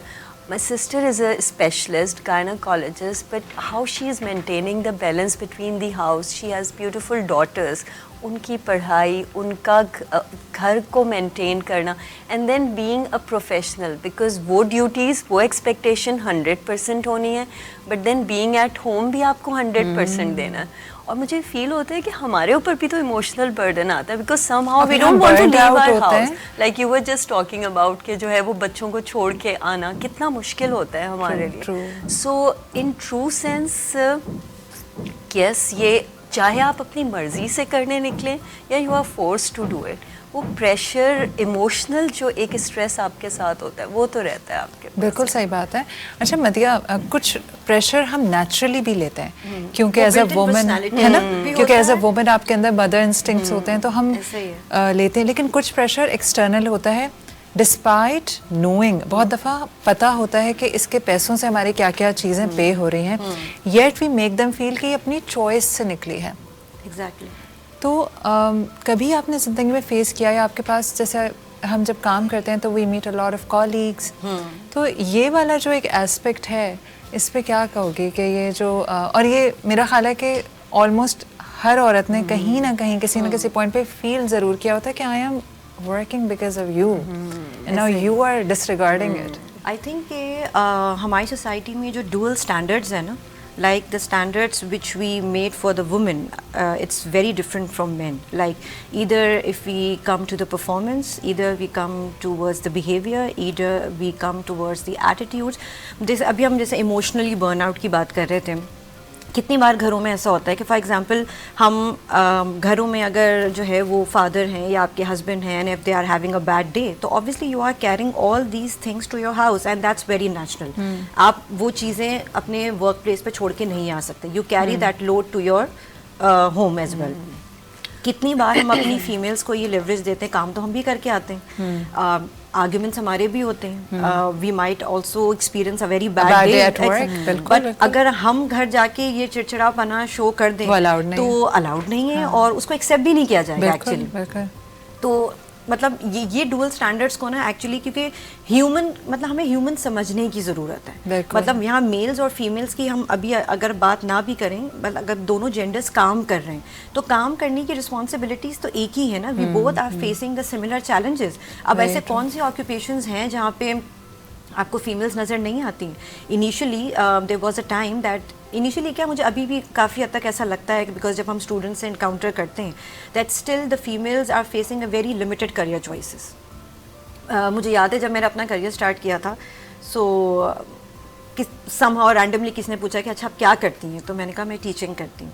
अच्छा तो उसके अलावा क्या करती हैं? तो मतलब टीचिंग को हमने ऐसा, क्योंकि एक तो वो बहुत ही कंफर्ट जोन वाला और ठीक है कि पढ़ाई लेती है ना जाके, कुछ नहीं बड़ा उन्होंने काम किया तो तो पढ़ा लिया. तो मेरे दिमाग में आता है कि ओके कभी आप आइए और पढ़ा के 5 मिनट खड़े होके देखिए सामने, या 80 स्टूडेंट्स को फेस करके देखिए कि और आजकल की जो जनरेशन है वो हमारी वाली नहीं है, वो हमारी वाली नहीं. हमारी वाली भी कोई खास अच्छी नहीं थी. बचपन में वो गंदे वाले बच्चे चौक मारते थे, चौक मारते थे, बिल्ली की आवाज भी निकालते थे पीछे से. तो ये जनरेशन हमेशा, teenagers are not easy to handle, या द यंग वंस ऐसे. अच्छा, what are the, Yasmin, what are usually the common challenges एक पाकिस्तानी सोसाइटी की औरत फेस करती है? नेम अ फ्यू जो आपके जहन में आपको लगता है कि ये चैलेंजेस तो अक्रॉस द बोर्ड एक ही जैसे हैं. सबसे पहले तो आई विल से कि times are changing now, you know, if you look towards it, if I go back at time when we have started off and I look at the girls now and our own position or standing, or even if I look towards the male member of my society, I feel like perceptions are changing. थोड़ा बहुत change आ रहा है उसमें, but the dilemma सबसे बड़ा जो मुझे लगता है ना वो ग्लास सीलिंग है. मतलब it's so difficult to shatter that, you know. मतलब अभी भी आप no matter which field you talk about, जैसे जैसे आप ऊपर जाते जाते हैं ना आपका वो बहुत मुश्किल हो जाता है. एंड आपकी शादी हो गई है, आपके बच्चे हो गए हैं और वो बच्चे बड़े भी हो जाएं, बट अल्टीमेटली वो आप ऊपर जा रहे होते हैं, आप में क्वालिफिकेशन है, आप में कॉन्फिडेंस है, आप में पर्सनालिटी, आपका पूरा प्रोफाइल उतना ही है जो आपके मेल कोलीग का है। बिल्कुल। बट एट वन पॉइंट ना वो जो ग्लास सीलिंग की टर्म है मुझे बहुत अच्छी लगती है, because it is so relevant to us. Because जैसे मैंने आपसे शुरू में कहा, because of when I had my first son, I automatically, you know, because I was so passionate about being a manufacturing pharmacist. क्योंकि when I completed my bachelor's in pharmacy, at that time क्या होता था कि लड़कियां ज़्यादातर या तो hospital pharmacy में जाएंगी या फिर क्वालिटी कंट्रोल, क्वालिटी एश्योरेंस में जाएंगी। I really wanted to be a manufacturing pharmacist क्योंकि मुझे इंटरेस्ट होता था दवाइयाँ बन रही हैं and all that, you know. But because of the long hours again, कभी कभी आपको 10 बजे तक रुकना पड़ रहा है, तो आप नहीं कर सकते ना, वो एक ग्लास सीलिंग आ गई। और ये चीज़ें somehow ये अगर shattered, I'll just share an interesting, you know, I saw a clip जो ये कोका कोला की CEO Indian, I can't recall her name, right? She's really and motivational as well, ना, you know. तो लेकिन मुझे बताओ यास्मीन के वो जो सीईओ थी उसका मुझे लगता है मियाँ बहुत कॉम्प्रोमाइजिंग था। Exactly. और बहुत सपोर्टिव था। अच्छा, this is what I was saying कि I feel myself very lucky कि my husband is like that, you know. तो शायद चीज़ें आसानी है, जैसे आप कह रहे थे ना कि एकदम बहुत कुछ किया हुआ है, तो वो जो वेरिएशन है वो शायद इसी वजह से। सो आई फील स्टिल जब मैं प्रोफेशनल उसमें जाती हूँ तो मुझे वो सपोर्ट मौजूद है, जहाँ मैं कह सकती हूँ कि इमोशनल बर्डन नहीं होता है। और फैमिली के सपोर्ट के जो इमोशनल बर्डन, आपने बहुत अच्छी बात की। अगर फैमिली सपोर्टिव नहीं होती तो आप जब घर वापस आ रहे हैं तो किच रहती है। और वो आपकी प्रोडक्टिविटी पे, हाँ, वो आपकी प्रोडक्टिविटी पे बहुत एडवर्सली अफेक्ट करती है। अब आप पीछे ही Emotional support is not just being required from your partner.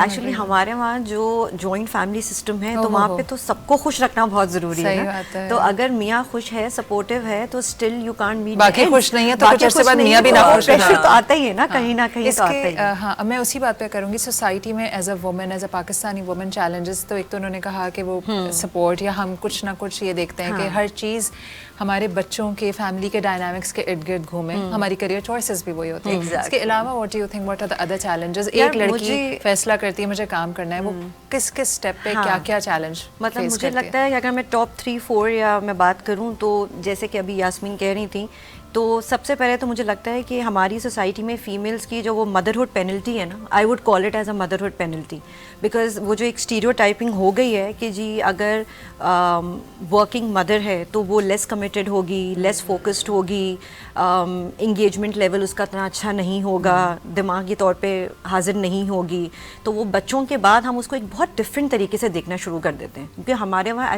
Itself मुझे लगता है कि प्रेगनेंसी को भी कोई बीमारी ही समझा जाता है, मतलब इफ आई मतलब से द फैक्ट। और दूसरी चीज़ अगर मैं बात करूँ चैलेंजेस में, तो हमारी जो फैमिली और जो मैरिज रिस्पॉन्सिबिलिटीज़ है ना, उसका इक्वली डिस्ट्रीब्यूट ना होना मुझे लगता है कि एक बहुत बड़ा जो है वो बर्डन है फीमेल्स के ऊपर। बिकॉज हमारे वहाँ अगेन एक जेंडर रोल जो एक्सपेक्ट किया जाता है that the household responsibilities are only going to be carried out by the females only. सही है, ये प्रेशर्स बाहर सोसाइटी में इसलिए नहीं, हमारे वाले भी बाहर जाके बिल्कुल ठीक हो जाते हैं, मतलब सब कर लेते हैं, it's all fine for them.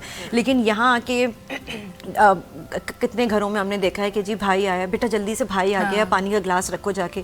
कितनी मर्तबा बहनों के लिए होता है कि जी बहनें आ गई तो बेटा थोड़ा पानी पिला दो जाके। होता है कि खवातीन को, जैसे मैंने अपने कॉलीग्स में देखा कि कॉल आ गई सास की कि मेहमान आ रहे हैं, अब वो बेचारी उठ रही है ऑफिस से, भाई तो सास भी तो खातून है, या जब तो घर में नंद बैठी हुई है, मेहमान आ रहे हैं तो वही क्यों आ रही है? कभी बेटे को तो आप कॉल नहीं करेंगे कि मेहमान। उसके अलावा भी फॉर एग्जांपल हम जॉइंट फैमिलीज में रहते हैं, वहाँ पे कितनी बार ऐसा होता है कि अगर बच्चों की तबीयत खराब हो तो अब्बा ऑफ ले लें।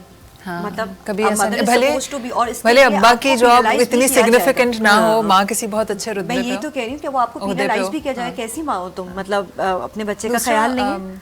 देयर इज एक इंसिडेंट मेरे सामने का था, तो there was a colleague of mine, तो वो मुझे कहने लगी कि अगर मुझे रात को 8 भी बज जाते हैं तो शाम की चाय का मैं जब घर जाती हूँ तो ससुराल वाले वेट कर रहे होते हैं, जो 5 बजे की चाय वो खुद नहीं बनाते, रात में पीने के लिए तैयार है, खुद लेकिन नहीं बनाते। और ये जाए। हमारा पता है, क्योंकि हम जब बहू लेकर आते हैं तो हम ये सोच के लाते हैं कि फ्री हाउस हेल्प आई है। जब आपको बहू को मेड के ही खाने में फिक्स करेंगे तो आपको फिर बुरा ही लगेगा उसका काम करना। तो हम खुद, मैं जो कहती हूँ ना, हमारी सोसाइटी कन्फ्यूज्ड है। अच्छा, कुछ चैलेंजेस मुझे जो महसूस होता है वो ये कि एक तो आपका फैमिली से आप लड़के निकले काम करने, इन केस आपका पैशन है, मजबूरी है तो वो लड़ाई के बाद निकले, क्योंकि उसने कहा जाओ, आपने कहा नहीं मैं बच्चों को छोड़ के कैसे जाऊंगी, तो उसने कहा अच्छा टीचिंग कर लो। दूसरा जो मसला है, अब now you are stepping out of the house, if you are dressed up everybody is looking at you. आपका पहला जो सबसे ज़्यादा आपको लगती है बात आके कि यार मैं क्या, मतलब एक प्लेट में रख के पेश कर दी गई हूँ सोसाइटी में। फिर आप किस्मत अच्छी है, गाड़ी है आपके पास, तो चलो आप शेड्स लगा के पहुँच जाएंगी इज्जत से।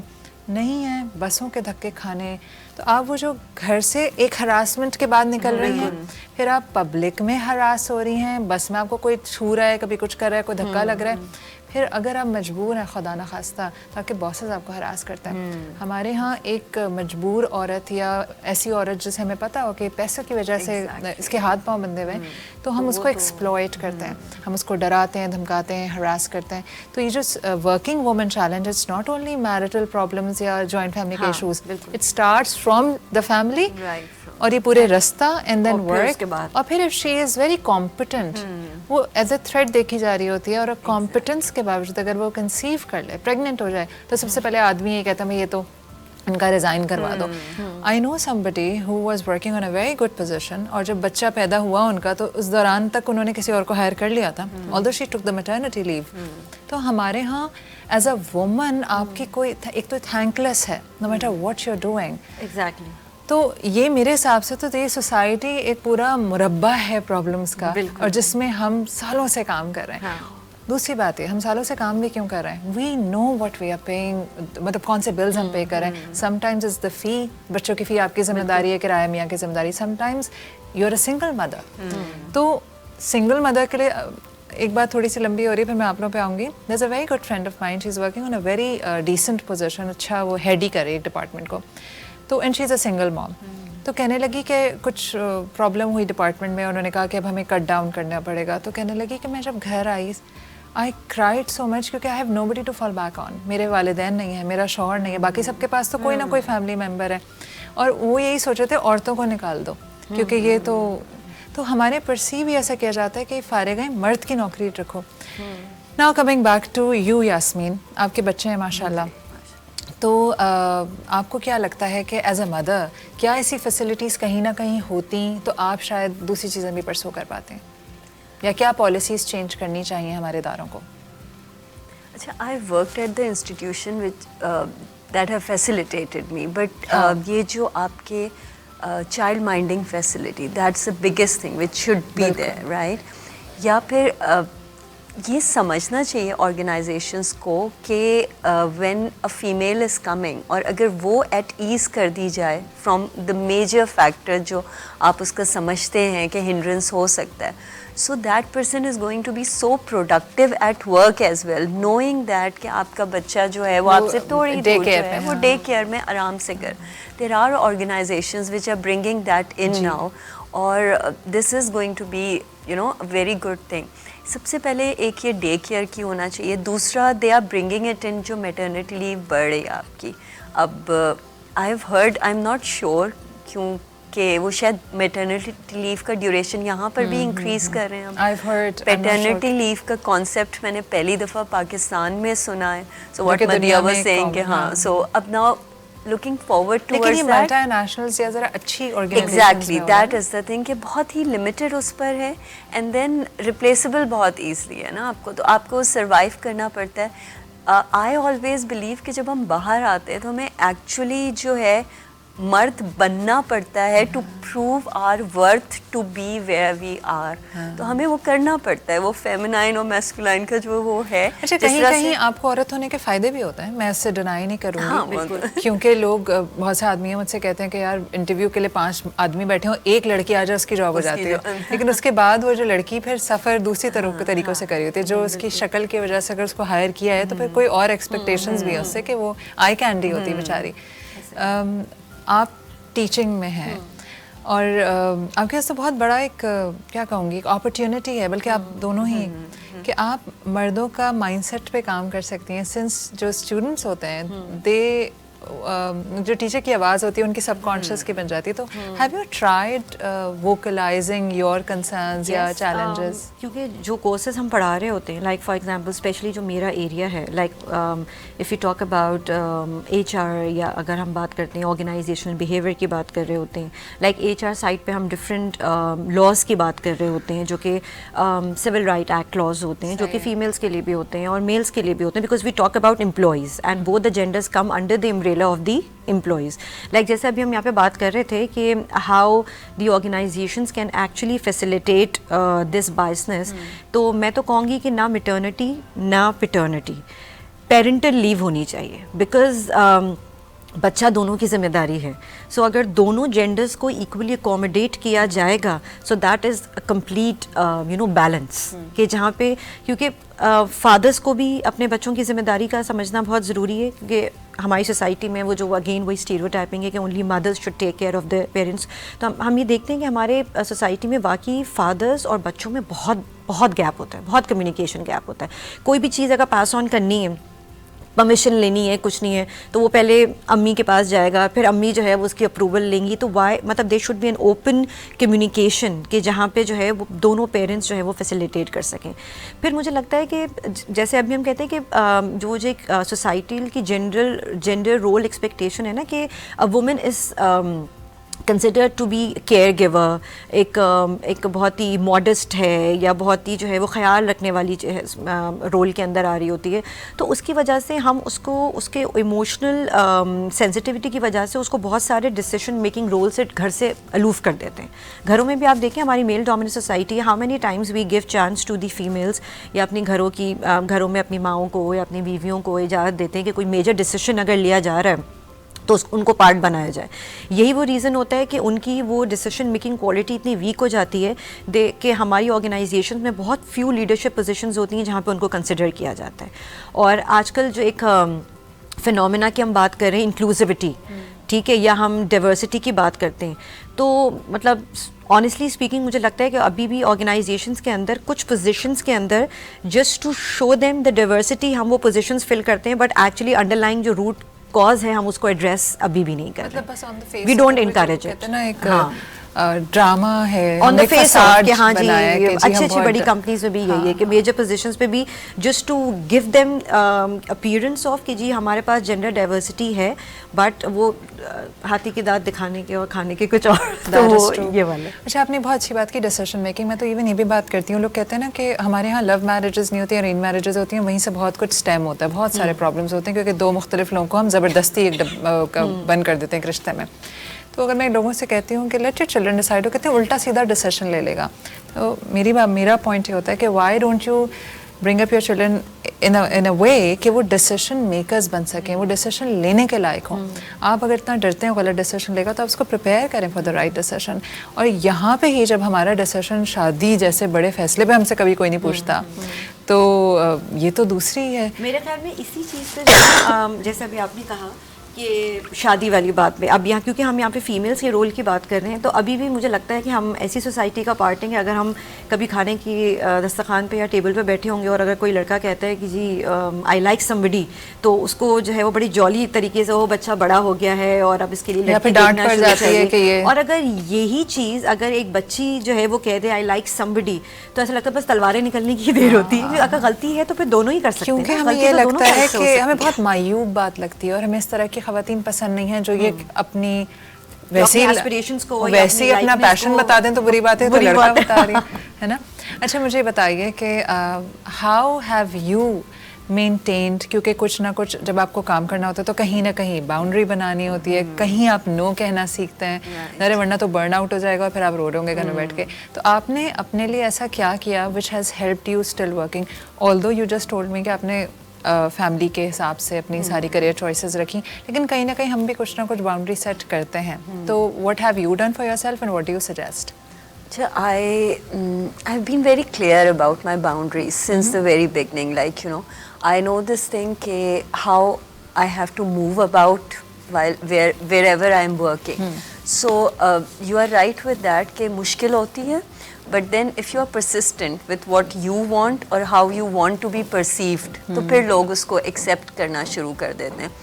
इसके अलावा लाइक हम बाहर भी जाते हैं, like obviously if you are working and then you are maintaining your house as well, so आप बर्न आउट होते हैं बिल्कुल, so then you have to keep it for yourself as well. Like हम लोग lunches पे भी जा रहे होते हैं और यू नो मूवी देखने जा रहे हैं, सो समहाउ घर वालों को भी ये समझना होता है कि you know these are the requirements as well.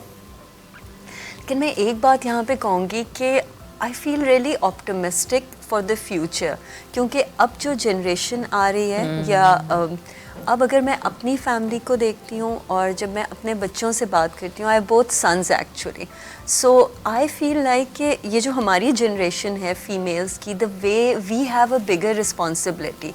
At least हमारे पेरेंट्स ने ये किया कि we all are sitting here because we are educated, and at least we didn't have to fight for that because that was supported from our family side.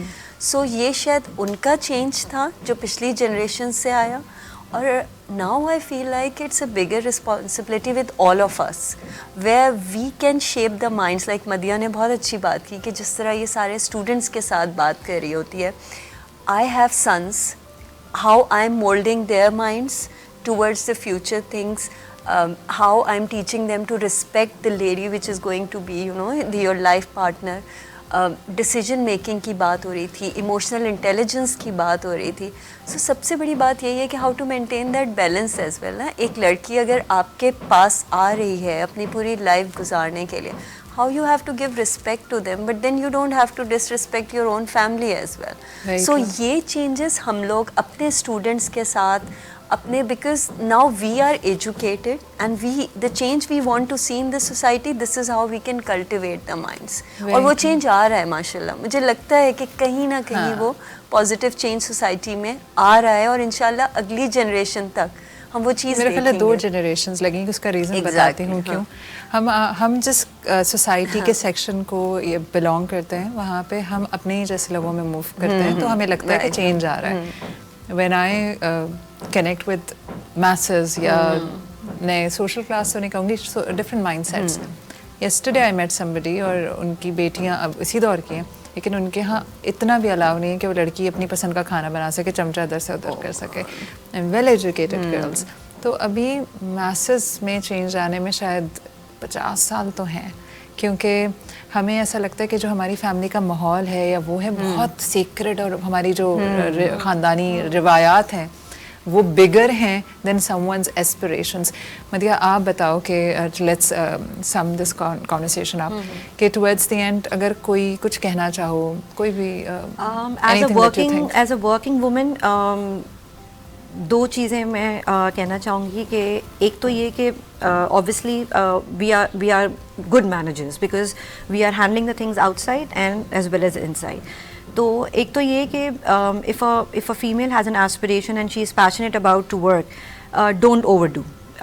हम सबसे बड़ी mistake ये करते हैं कि नए घरों में जब शादी करके जाते हैं तो हम अपने आप को प्रूफ करने के चक्कर में हम उनकी एक्सपेक्टेशन लेवल बढ़ा देते हैं, और शायद हम अपने लिए जो है वो एक सुसाइडल अटेम्प्ट कर चुके होते हैं, और जब वो आप ये लेवल कर देते हैं, हमारे पास चॉइस नहीं होती मदिया उस वक्त। सही कह रही There's है, no चॉइस होती choice. नहीं है, क्योंकि लेकिन फिर लेकिन जब बेवकूफ़ी कर देते हैं उसके फिर बाद रियलाइज मैं आपको एक्चुअली वही बता रही हूँ कि जो बेवकूफ़ी कर चुके होते हैं ना करें।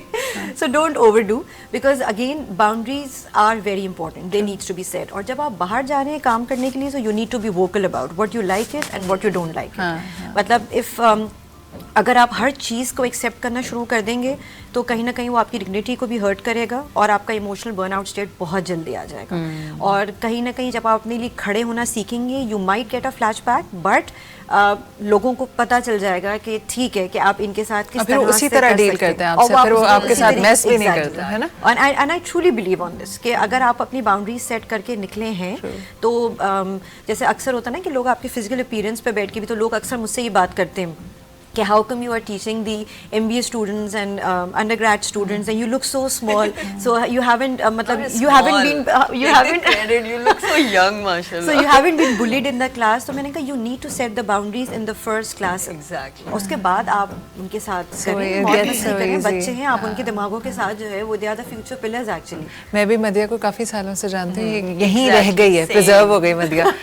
अच्छा, लास्ट में क्या कमेंट होगा आपका? Anything you want to say to the society if anybody is listening? I just wanted to say this thing that, you know, we need to build up what we were talking previously. We need to build up that positive mindset, that positive perception, and hopefully जो जहाँ mails की responsibility है, जहाँ females की responsibility, that has to be a beautiful balance, you know. Once that balance is there, hopefully इंशाल्लाह, I am very, you know, optimistic about future, you know, like इंशाल्लाह हमारी society में वो लड़कियाँ, you are totally right that masses अभी भी उसी तरह स्ट्रगल करते हैं. But you know, I just like to share one thing. मेरा ड्राइवर है, and when I listen to him, the way he care for his wife काम कर रही है, और बड़ा अच्छा लगता है कि at that part of the society भी ये concept आ गया कि वाइफ काम इसलिए कर रही है कि उसको सपोर्ट कर सके. और बहुत लिमिटेड काम करती है उसकी वाइफ. वो कहता है मेन वो 2 जॉब्स कर रहा है, लेकिन बड़े फ़ख्र से बताता है कि मेरी बीवी जो है वो बस 2 घंटे के लिए आती है ताकि मुझे सपोर्ट कर सके. और कहती हूँ कि ये these are the reasons when you look towards and you say कि हाँ इंशाल्लाह होपफुली हाँ, स्लो है मगर आ रहा है कहीं ना कहीं आ रहा है. थैंक यू सो मच आप दोनों का वक्त निकालने का, और इतनी इम्पोर्टेंट, मैं तो कहती हूँ बहुत इम्पोर्टेंट है ये टॉपिक, और हम एड्रेस करना नहीं चाहते, करते नहीं, क्योंकि हमने ना कहीं अपने आप को प्रिटेंड किया हुआ है कि मैं बहुत स्ट्रॉन्ग औरत हूँ, मैं बहुत इंडिपेंडेंट हूँ, और अंदर से हमारी बस की भी बस हो चुकी होती है, हम थक गए, लेकिन हम ये कहते हैं कि नहीं, I like to do what I am doing. मैं तो पिछले दिनों किसी से कह रही थी कि नहीं, मेरा कभी कभी दिल चाहता है कि सारे काम छोड़ के कोई और मेरे सारे बिल्स पे कर दे और मैं घर में आराम करूँ, लेकिन मुझे अपना भी पता है तीसरे दिन मैं उठ के खुद ही काम पे चले जाऊँगी. I can't stay home. तो हम इस दुआ के साथ इसको ख़त्म करें कि चेंज आए सोसाइटी में. मैं 2-3 बातें कहना चाहूँगी एज द कंक्लूडिंग कमेंट.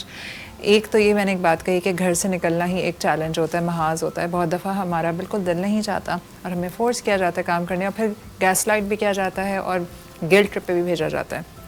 किस तरह आपने एक लड़की को कहा कि हाँ काम करो क्योंकि ज़रा मियाँ की सैलरी इतनी अच्छी नहीं है, फिर वो जब वो आ रही है तो ये असूम करते हैं कि वो बाहर अय्याशी करके घूम फिर के दोस्तों के साथ मज़े करके आ रही होगी. हालांकि आपको पता है जिस तरह आदमी थकते हैं उसी तरह ख़वातीन थकती हैं, शायद ज़्यादा थकती हैं क्योंकि हम थोड़े कमज़ोर होते हैं फिज़िकली. दूसरी बात है जो मैंने बात कही ना कि it's not just the house, आप बाहर निकलते हैं सबकी नज़रें, फिर आप हरासमेंट, फिर एट वर्क हरासमेंट. अपने बेटों को ये तरबियत दीजिए कि तुम अपनी आँखों के और अपने कहे अलवे अल्फाज के ज़िम्मेदार हो. अल्लाह ताला के यहाँ इसकी बड़ी सख्त पकड़ है. हमें जो बड़ा अच्छा हमारा एक कॉन्सेप्ट है कि इतनी तैयार होकर निकली क्यों है, वो तुम्हारे लिए नहीं निकली, तुम इतना खूबसूरत नहीं हो ना, जो है वो तुम इतने कोई हीरो के तुम्हारे लिए निकली है तैयार होके, वो अपने लिए तैयार हो रही है. She wants to look presentable, और इसके काम की डिमांड है. She is a teacher, she should look attractive ताकि बच्चे उससे पढ़ने का बच्चों का दिल चाहे. तो प्लीज़ अपने आप को इस बात का एंटाइटल ना समझें कि किसी के बारे में कुछ भी बात कर लें. सपोर्टर हो, कोशिश करें लोगों को सपोर्ट करें. हम ऑलरेडी बहुत तकलीफ़ में हैं एज अ सोसाइटी. महंगाई है, परेशानियां हैं, बीमारियां हैं. तो अगर आप किसी के लिए थोड़ी सी सपोर्ट एक्सटेंड कर सकते हैं ज़रूर कीजिए, और अपने बेटों की अच्छी तरबियत करें अलॉन्ग विद योर डॉटर्स. और प्लीज़ लोगों की ज़िंदगी में आसानियाँ बांटें. मैं एक ब्रेक लूँगी, मेरा लेक्चर ख़त्म हो गया, मैं एक ब्रेक लूँगी. ब्रेक के बाद हम जाएंगे किचन में और देखेंगे कि जो सहर का लोटस डिलाइट है वो किस तरह बनाया जाता है. जिस तरह झटपट उन्होंने चिकन बनाया, इसी तरह झटपट वो मीठा भी बनेगा. आपने कहीं नहीं जाना है, हम छोटा सा ब्रेक ले रहे हैं, वापस मिल रहे हैं.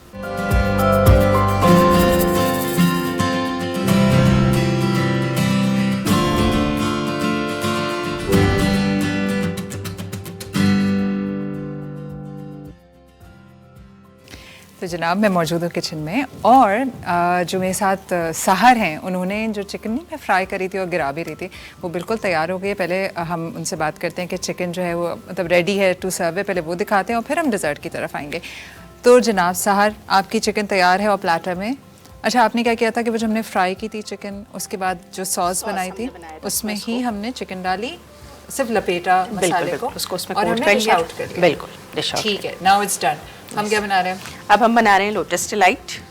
ये बहुत है. ही क्विक डिज़र्ट है. हाँ. और बहुत ही मज़ेदार होता है. सही है.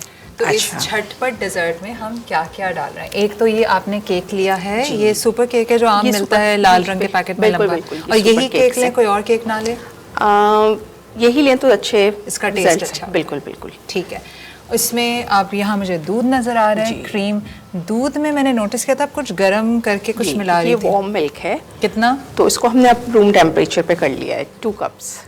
ठीक है, तो ये 2 कप्स मिल्क लिया, उसको और हल्का सा लूक वार्म किया जी, आपने। बिल्कुल फिर किया। इसमें क्या डाला? इसमें हमने कंडेंस मिल्क मिक्स किया है थोड़ा सा, कितना? अकॉर्डिंग टू टेस्ट कर लें, बस क्योंकि हल्का केक्स भी मिठास के बहुत, लिए। जी बिल्कुल, केक्स भी थोड़े से स्वीटेंड होते हैं ये।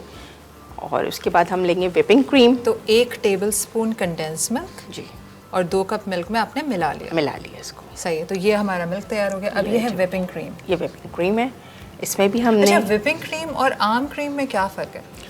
व्हिपिंग क्रीम, वो जो दूसरी क्रीम होती है ना, वो कुकिंग के लिए बेसिकली यूज वो कुकिंग के लिए होती है, जो कि हम नाश्तों में भी इस्तेमाल जी, जी, करते जी, हैं। बिल्कुल। और ये डिज़र्ट्स ये के लिए। desserts के लिए तो है। मैं बाजार जाऊं तो मैं कहूँ व्हिपिंग क्रीम। Whipping cream, जी। लोकल ब्रांड्स में दस्तयाब है? जी बिल्कुल, विप की बहुत अच्छी क्रीम है हमारे पास। अच्छा, जी। ठीक है, तो ये व्हिपिंग क्रीम है और व्हिपिंग क्रीम ही लीजिएगा। जी।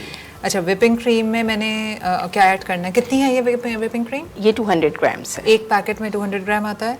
नहीं, 500 ग्राम्स का पैकेट होता है। ठीक है, और उसमें ये- से मैं 200 ग्राम। जी बिल्कुल 200 ग्राम ले। इस क्रीम में क्या डाला आपने? इस क्रीम में भी मैंने कंडेंस मिल्क यूज़ किया है, वही अकॉर्डिंग जितना आपको करना सही हो है। स्वीटिंग। तो हल्का सा कंडेंस मिल्क इस दूध में इसमें है। और थोड़ा सा कंडेंस मिल्क व्हिपिंग क्रीम में। व्हिपिंग क्रीम है। थोड़ा कंडेंस मिल्क डाला और उसको बीटर से बीट कर लिया। अच्छा तो ये इस वक्त ये थिक उसमें आ गई है। जी बिल्कुल ऐसी। ठीक है, तो ये दूध का अब क्या करना है? हमने एक डिश इसमें- में सारे केक सजा दिए नीचे। जी, अब क्या अब करेंगे? इनको हम सोक करेंगे इस मिल्क अच्छा, में। मैं आपको एक मशवरा दूंगी इस वक्त जी। कि ये जो हमारा लीडल है, ये इससे आप अगर हो सके जी जी, तो ऐसे निकालती जाए। चलिए ठीक है, अच्छा, ये आप करेंगी क्योंकि मैं मशहूर हूँ चीज़ें गिराने में।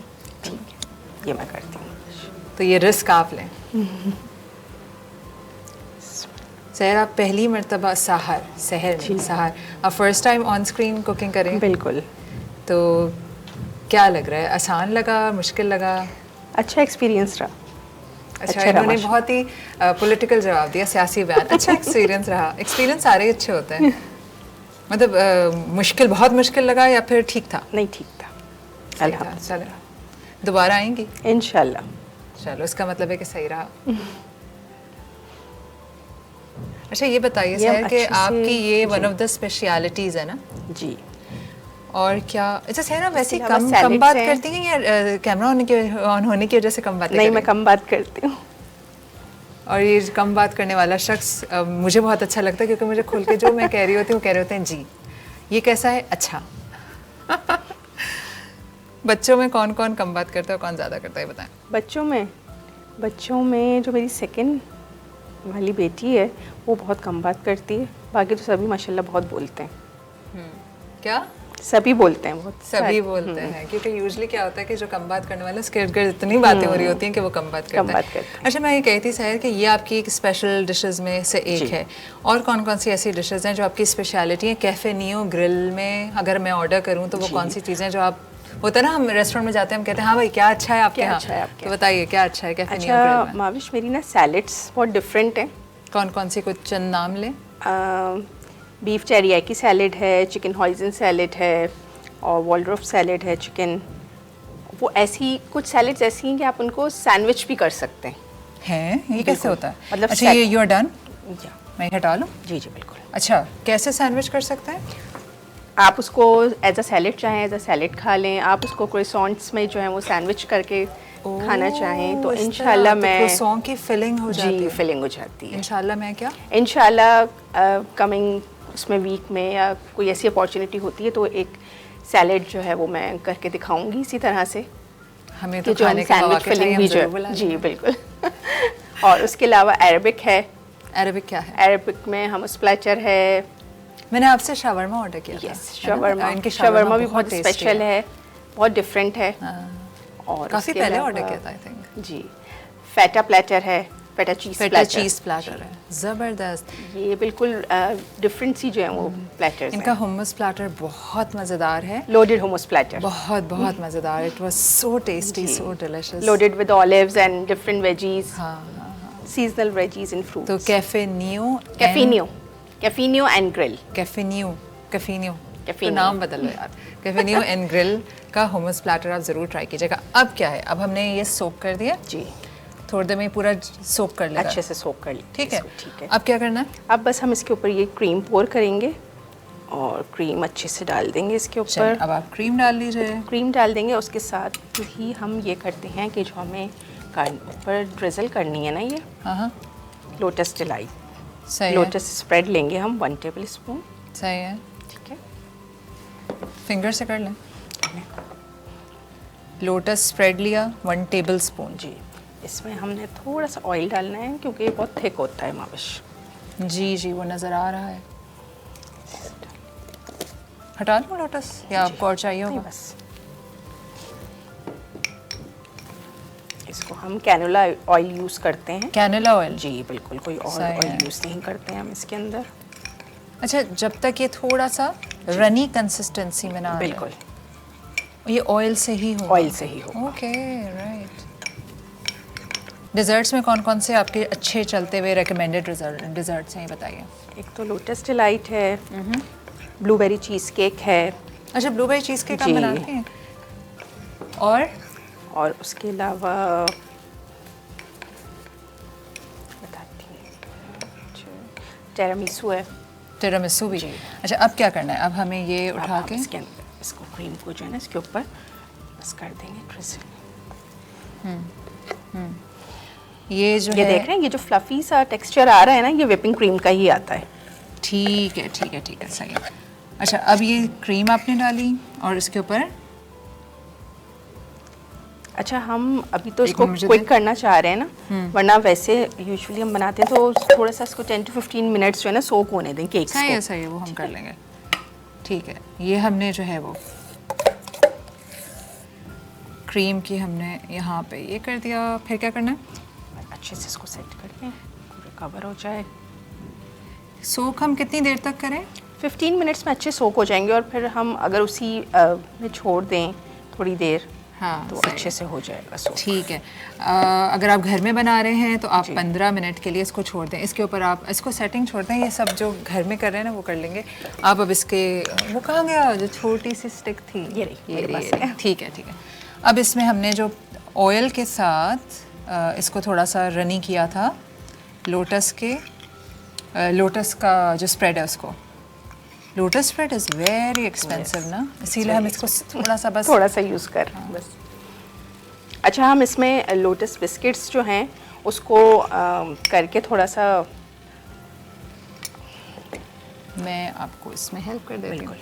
डाल सकते हैं इसको हम। लोटस बिस्किट भी डाल सकते हैं? जी जी बिल्कुल, साइड्स में, लेकिन बस लोटस बिस्किट्स हैं वही एक्सपेंसिव, तो हम यूज़ उसकी जगह जो है कुछ इसको ऑल्टरनेट तबर्रुक की तरह इस्तेमाल करें, जैसे जब ज़ाफ़रान है ना वैसे ही लोटस बिल्कुल। इस्तेमाल होता है, लेकिन इसका टेस्ट बहुत मज़ेदार होता है। अच्छा, एक और बात भी है, अगर बहुत ज़्यादा लोटस सस्ता भी हो तो भी अगर बहुत कर लेंगे तो ओवर पावरिंग हो जाता बिल्कुल, है ना। हो गया ये, बस ये हमारा डिज़र्ट रेडी।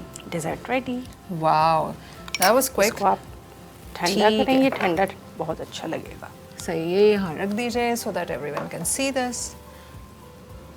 चलें, ज़बरदस्त। एक मैं अगर आपकी मदद के लिए कर रही हूँ। बिल्कुल, तो मैं तो लोगों की मदद करते हुए भी डर रही इधर से होती कर दे माविश। हूँ। कुछ करना है? Sorry sorry sorry sorry. ये यहाँ पे बस थोड़ा सा, सही है। ठीक है। वो जो शरीर बच्चे नहीं होते ना, खुद कुछ हो रहा होता है दूसरों का भी काम ख़राब कर रहा होता है। अच्छा, थैंक यू सो मच सहर, आपने इतनी मज़ेदार रेसिपीज़ हमें सिखाई भी, बनाई भी, और अभी हम इनको खाएंगे और फिर कल मैं आपको बताऊंगी कैसा रहा। कल वाली जो थी चिकन थी ना, वो जो एक पूरी सालिम चिकन हमने बनाई थी, हमारे पास एक बर्मीज़ वो आए थे, गुजराती डिश थी, तो इट वाज़ वेरी नाइस। तो ये फ़ायदा हो जाता है कि नए नए होम शेफ से एक तो हम सीख भी रहे होते हैं और इन्जॉय भी करते हैं। तो थैंक यू सो मच, आपसे फिर दोबारा मुलाकात होगी किसी और रेसिपी के साथ। आपने यकीनन आज का प्रोग्राम एंजॉय किया होगा। 2-3 आज के टेक अवे, एक तो ये कि अगर आपको ट्रैवल करना है, कहीं घूमने फिरने जाना है, तो खुदारा किसी उससे सलाह मशवरा कर लिया करें जो एक्सपर्ट हो, वरना जो मरी वाला जो वाक़या हुआ था जिसमें बहुत सारे लोगों की जाने गई थी, तो ये एक हमारे लिए बहुत अच्छा सबक है कि जिसका काम है उससे ज़रूर एक बार पूछ लेना चाहिए। और वेदर की प्रेडिक्शन पे हमारी यूजुअली नज़र नहीं होती। हम कहते हैं पता नहीं अचानक से बारिश हो गई और इतनी बारिश हुई कि मैं फंस गया। अचानक कुछ नहीं होता, पहले से बादल आ रहे होते हैं, सबको हमें पता होता है कि क्या होने वाला है। तो एक तो अपना एहतियात किया करें ट्रैवलिंग करते वक्त, और किसी एक्सपर्ट का ओपिनियन ज़रूर लिया करें। दूसरी बात जो हम आज डिस्कस कर रहे थे, वर्किंग वुमेन चैलेंजेस, हमें पता ही नहीं होता कोई शख्स अगर घर से निकल रहा है, चाहे वो आदमी हो चाहे औरत हो, उसके क्या चैलेंजेस हैं, किन परेशानियों से वो गुज़र रहा है, या उसके लिए कितना मुश्किल है सर्वाइव करना। तो सिर्फ कोशिश करें कि आप अपनी ज़ात से अगर किसी की आसानी में या कोई भलाई कर सकते हैं तो उसका मौका हाथ से ना जाने दें। लोगों की ज़िंदगी में परेशानियां बढ़ाने के बजाय लोगों की ज़िंदगी में आसानी और खैर बांटा कीजिए। मैं आपसे इजाज़त ले रही हूँ, कल फिर मुलाकात होगी। कल दोबारा हमारे साथ इंटरेस्टिंग गेस्ट मौजूद हैं, एक और होम शेफ़ हैं जो कि कुछ मज़ेदार सा लेकर आ रही हैं। तो आपसे कल मुलाकात होगी। अपना और अपने प्यारों का ख्याल रखिएगा। अल्लाह हाफ़िज़।